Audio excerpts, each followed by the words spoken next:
The number of volunteers over the last couple of days up to 1,000 people. Many more are donating items that people can use. This is at the former UW-Oshkosh Fox Cities campus. Volunteers helping families get basic supplies, getting help to people who cannot reach that donation site as well. Samantha Cavalli tells us how the community continues to rally behind one another.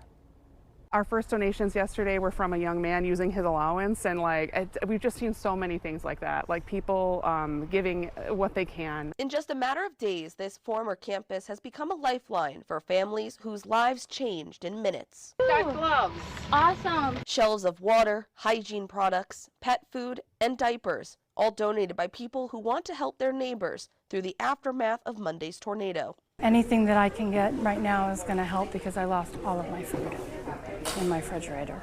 Downed power poles and blocked streets have made it difficult for Dean Curtis's family to leave their neighborhood. He says this donation center is more than convenient. This is great.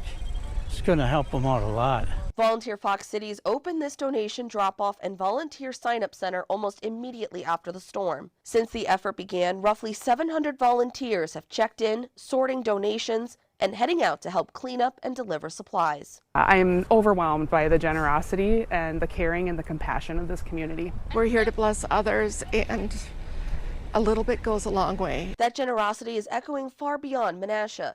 Lori Dangle says her family in Grand Chute narrowly avoided the storm, donating whatever she could after seeing the devastation nearby. We've got branches and furniture that got destroyed. Big deal.